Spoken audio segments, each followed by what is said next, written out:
ibintu bikuru byatumye babahamagaza ngaha. Ndazi ko mwese murazi hahise igihe kinini cyane ariko ndagaragara, hari byinshi byabaye mutayobewe n'ibindi mutamenye, kuko ndazi ibyo muzi n'ibindi byinshi ntabyo mwanya,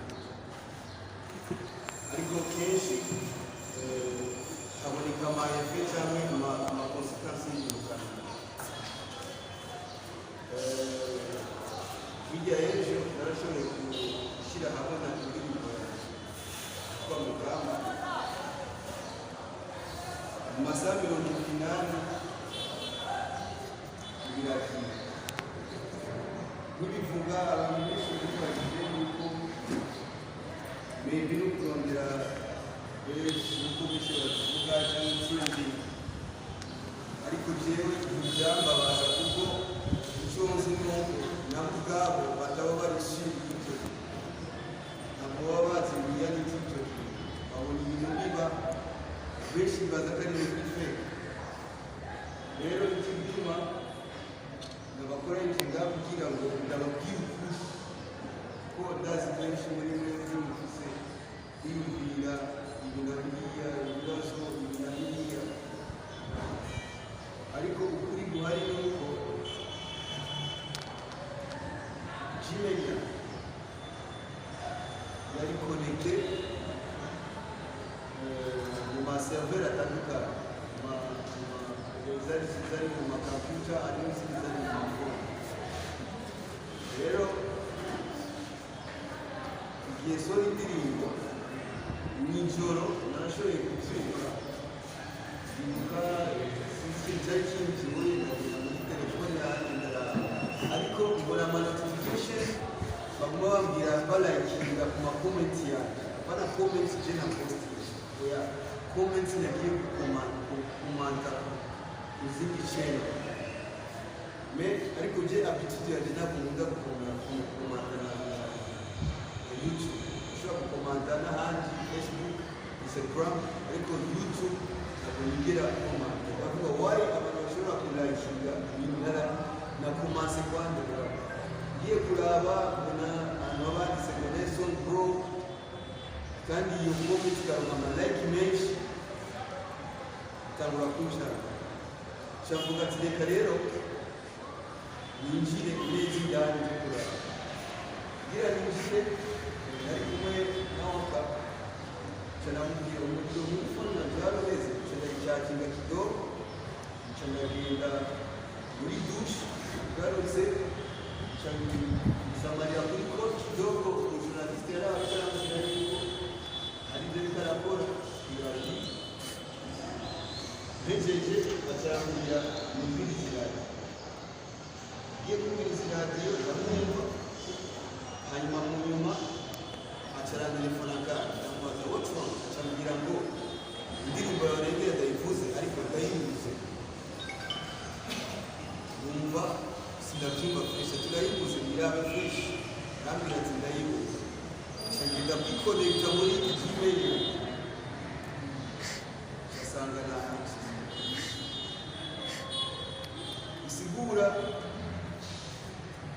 uwo muntu yari ndani maybe kuko mvuga ibintu ntazi, kuko sinamenya ukuri k'umuntu yakoze ibintu, kandi nta muntu n'umwe nakibutse. Naho nabonye abantu benshi ku mbuga batangwe kwagiriza abandi, bakagiriza management, naho abandi bakagiriza abandi, ariko jewe kuri jewe cyangwa no kuri team nzima yose amafrage nta muntu n'umwe tuko turari. Rero nicyo gituma mfashe akanya ndabibabwire, kuko niwe ujisho ry'umurundi, ndazi ko uri ngaha uburundi bwose bwigana amakuru, uburundi ari ngaha n'abarundi batari ngaha bose bategerezwa kuronka inkuru ku mwanya gusa. Rero muri mafrage muri no mwanya ntabwo tuzi umuntu akoze imbere, ariko icyo tuzi ni umuntu ashobora kuba yaratwaye cyangwa turi, kuko byose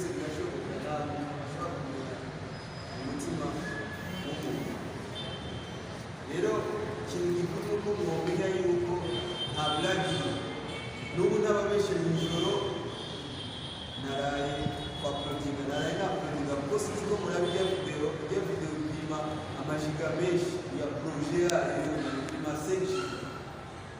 Hari amamashini menshi twishyizemo 1% mara iminota nka 20, kandi kuri connection z'iwacu murazizi usanga connection ari gacubuka tereka tundire mu ijoro.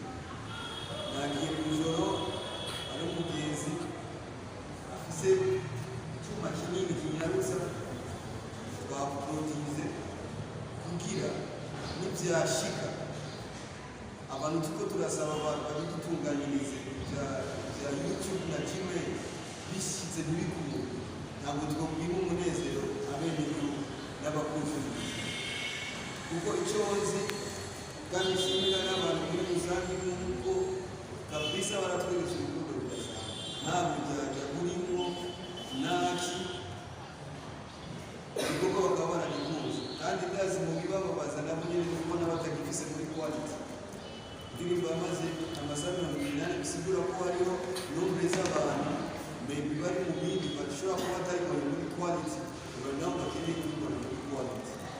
Rero ntabwo twolindira tutazi ko tuzoyirokigeraho, ibyo bituma twatisize yuko hageze igihe cy'isaha 12 atarakintu yahinduka tuca twakongerera tuca tubamenyesha ucene ushasha tugira dukoresha.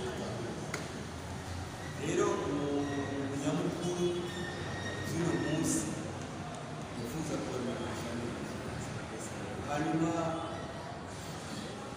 Yesu ni pastor wacu, cyo gituma ari umwanya wo